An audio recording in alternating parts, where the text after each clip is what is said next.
$3,500 for fishing in my own lake. That's how this all started. A citation shoved in my hand by a smug HOA president, and months later that same woman was being led away in handcuffs for embezzlement.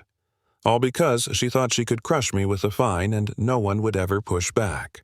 Saturday morning I was standing on my dock with a fishing rod expecting peace and quiet, not a war. The water was glassy, the fountains across the lake shooting 20 feet into the air, even though we were under drought restrictions. I'd paid my annual fishing permit like always had the receipt tucked in my tackle box, same spot I'd fished for 15 years without a single complaint. Then I heard the footsteps. Heavy, deliberate, the kind of sound that makes your stomach tighten before you even know why. "Excuse me, Mason Brooks." That voice, Wendy Clark, HOA president. Clipboard clutched like a weapon, flanked by 2 board members with blank faces. She shoved a paper into my chest. Environmental damage during protected spawning hours. Violation. $3,500 fine. I blinked at her. "Are you kidding me? I have a permit." "Right here. Legal hours." I pointed to the faded sign by the boat ramp, the one they themselves had posted. She smirked, shaking her head like I was a kid who'd flunked math. "Environmental ordinance supersedes permits. Pay it, or we'll see you in court." I walked away, clutching that ridiculous citation, muttering under my breath as sprinklers hissed across emerald lawns and fountains poured thousands of gallons into the air. They fined me for a fishing pole while wasting water like it grew on trees. That's when the seed was planted. If water was what they worshipped, maybe I needed to find out who really controlled it. That night I searched online. Lakeview Dam Company, the utility that ran every fountain, every sprinkler, every decorative stream in our community. For sale. Motivated seller. Asking $325,000. My heart raced as I checked my bank balances. Between savings and insurance payout and a business credit line, I had close to $280,000 ready. Suddenly, the idea wasn't insane anymore. But the HOA wasn't done with me. Within days, 2 boat contracts got canceled. Environmental concerns, they said, as if I'd been dumping motor oil into the lake instead of dropping a fishing line. At the next community meeting, Wendy unveiled a full-blown propaganda show slides of shoreline erosion from last spring's storms, labeled as damage from illegal fishing. A slick video of a so-called environmental expert I found online later for $99 available as stock content. The neighbors ate it up. When the vote came 52-11, they banned me from the lake I'd loved for 15 years. That night, sitting at my kitchen table, I stared at the fine again. My business bleeding, my neighbors turning their backs, my reputation shredded. Maybe I should just pay the damn thing. Maybe I was making it worse by fighting.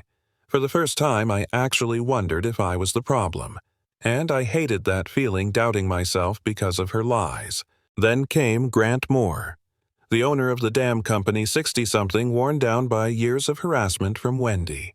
He showed me the facility gauges, pumps, control panels, the nerve center for every drop of decorative water in Lakeview. "She calls me twice a week," he said, rubbing his chest, demanding fountains for her garden parties. "Doctor says the stress is killing me."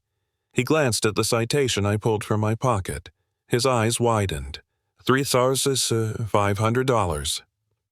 For fishing. She's lost her mind. That was it. The tipping point.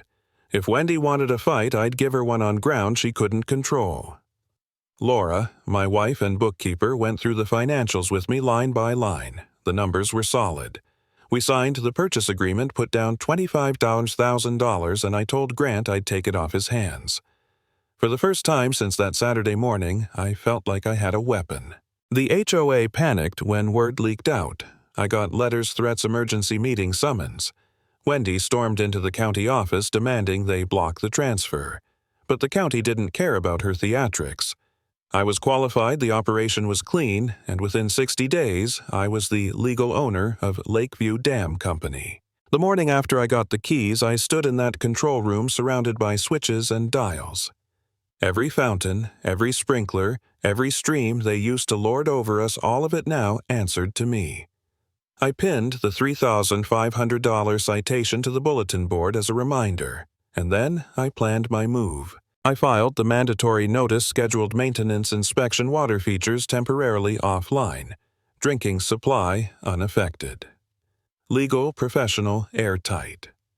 By dawn on inspection day, neighbors were gathering coffee cups in hand, curious to see what would happen. Wendy came charging in shrieking, "You can't hold us hostage." I held up my county approval, my utility operator license, and said calmly, "Actually, Wendy, I can." And I did. I flipped the switches one by one. Fountains, sputtered sprinklers dyed mid-cycle streams dried to trickles. Gasps, phones recording stunned silence. "This shutdown will continue," I announced, "until the HOA removes all fraudulent violations from my record and apologizes for spreading lies." Wendy's face went white, then red. "This is terrorism," she spat. The county inspector stepped forward. "Mr. Brooks has followed procedure. This shutdown complies with drought regulations."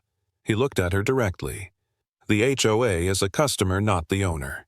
Laura handed me a folder we'd prepared side-by-side photos showing storm damage versus Wendy's slideshow receipts proving my permit was valid copies of the fake stock presentation. Neighbors started murmuring. Wait, what lies? What fake evidence? That's when the real bombshell hit. During inspection, the county engineer found an unauthorized pump hidden behind the main panel. It bypassed conservation rules feeding water directly to the clubhouse landscaping. Cost to install: about $15,000. Invoices from the HOA + $45,000. The extra $30,000 had vanished. The paper trail unraveled fast, bogus upgrades, inflated contracts all tied to a company called Clark Maintenance Services. Registered to Wendy's home address, $127,000 siphoned from HOA funds. My phishing fine wasn't about fish at all. It was about covering up theft. By Friday, reporters were at my door. Headlines screamed, "Homeowner buys dam. Exposes HOA fraud." At the emergency HOA meeting, residents packed the room, waving copies of the inspector's report. Wendy tried to spin it. "This is harassment. It all started with a phishing fine." But the reporter cut her off. "Mrs. Clark, why did your company bill $45,000 for a $15,000 pump?" Her mask slipped. She screamed, pointed at me, accused me of destroying the community. The detectives waiting in the back stepped forward, and right there in front of everyone, they cuffed her wrists. Fraud, embezzlement, breach of fiduciary duty. Her final words echoed through the room. "This is all because of a phishing fine," and the detective's voice cut back steady and cold. "No, ma'am, this is because of financial crimes." That was the end. Sometimes the most expensive lies expose the ugliest truths.